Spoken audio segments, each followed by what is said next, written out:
Hey guys, thank you so much for watching the video and subscribe to my channel QKTV. And today I have the honor to welcome to my studio Benjamin Loh. He is a public speaking coach and professional speaker, and he's also the author of the upcoming book In Spirit, which is the collections of insight on leadership and communication skill from the leading Asian leaders. So thank you so much for coming. Thank you so much, Khan. Yeah, it's a pleasure to be here. How long have you been doing this? Coaching people on public speaking skill, especially the CEOs and businessmen. So I've been doing public speaking coaching for 5+, close to 6 years. So in my tenure and my lifespan as a public speaking coach, my job is really one thing. My job is to ensure that my clients, before they step up on stage, they are one, clear, two, they're confident, and three, they're able to deliver a message that's compelling. And by compelling, it's an ability to drive a certain change for an audience. So I would say, these are really why my clients continue to engage me. So whether they are directors to senior management, they often have very important presentations to deliver. And that's why they need a coach to walk them through systematically in a structured manner, such that they prepare themselves to approach the big stage. And that's all the key for them. I don't think we have that kind of coach in Vietnam yet. But I gotta tell you, man, public speaking is the biggest fear for, I say, like a lot of people, like everybody, not just businessmen. But today I'm gonna focus on the public speaking skill for, let's say, businessmen and CEOs. So how important is public speaking skill for CEOs and business leaders? I would say, in my personal opinion, the ability to communicate a certain intention of thought or influence from the stage is really highly critical in these days that we are in. For example, maybe just let's step out of business leaders and the business realm to look at. Political leaders, they deliver political speeches because from centuries ago, being on the platform is the almost surest way to influence a large mass of people at one time. And to look at it from a company leader's perspective, your mission is really, for example, a few of them, is to drive your people, the people whom you're leading, to achieve a company's mission.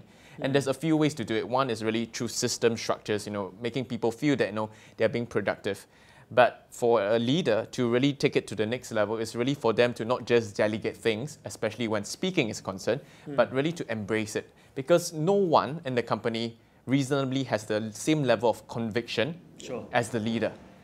Yeah, it's usually the CEO, the founder, the person who's built the company who knows exactly what the company needs, what the people need, and where we need to head to. And if this leader is not leading from the stage, I think that's a huge gap.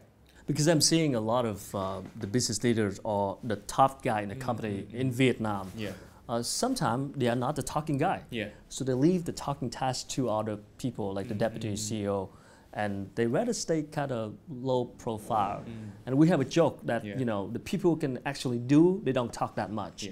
But are you saying that, I mean, if you are the top guy in the company, it would be better if you can have a better, improve your public speaking skill? So I think therein lies the distinction, and one of the questions that you asked me before this interview about the difference between Asian and Western leaders. It's really down to the question, is public speaking my job as a CEO? Is public speaking my job as the leader of the company?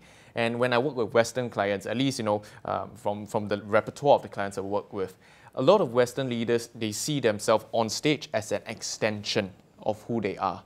So the stage is just a form to amplify, to make them bigger, more influential. So it's like a cultural difference. Yeah, it's a cultural difference. So perhaps in the States or in Europe where they're growing up, they are trained with drama from the start. From Asians, variety of factors, from schooling to education to parenting to the larger social cultural construct. But by and large, for the Asian leaders I work with, they tend to see two different personas. On stage persona is someone where I have to put on the smiles. If I have nasty things, bad things, I can't say it, or I need to sugarcoat. But no, if you speak to me off stage, that is the real me. So they see that's happened a lot in Vietnam. And Singapore sometimes from some of my clients as well. So I wouldn't see it as totally surprising. So when they talk to the media, they're different, and when they talk offline, they get totally nervous, and they feel that they have to be a PR person. They can't be themselves.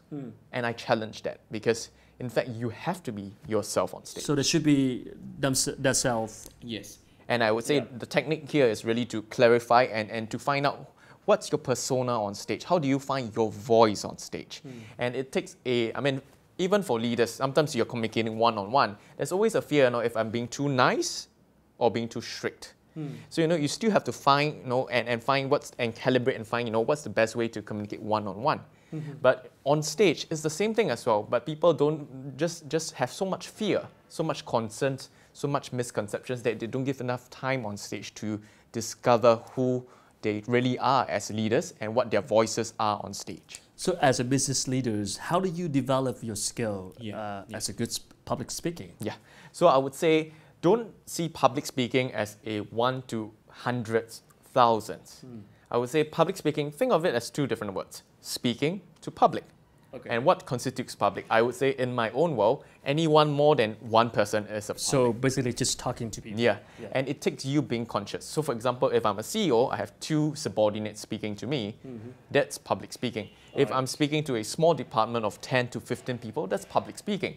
If I'm going to share a D&D message, a end of year message with maybe a sub-department of a few hundred people, that is public speaking. So you want to make it manageable. And a lot of leaders think they can be good speakers just by reading to themselves. I think there's a lot more ways that we can help to encourage speakers and leaders to be better speakers. So how do you understand your audience in order to deliver your message better? Yeah. So this is one of the lessons that's actually in my book. And in the studying of these 12 Asian CEOs, I think one of the consistent message I get is they're always very intentional. Okay. And by the word intentional is they treat every speaking opportunity very deliberately. They think it's serious and it's not just delivering yet another speech. So for example, they have certain questions that they definitely need to ask. For example, if I'm going to deliver a message about helping people to encourage them to get better at sales, they ask themselves, how is my audience feeling right now? Okay. What do they need to hear from me as the boss? What are the resources that they need to get from my conversation to help them go better in sales? What are the things that are said and unsaid? So there's a series of questions that they ask, but the bottom line is really intentional speakers and intentional leaders are very audience focused. They don't think so much about themselves. And I think that's the mindset to change. Because if you're thinking so much about yourself, you leave so much little attention for your audience.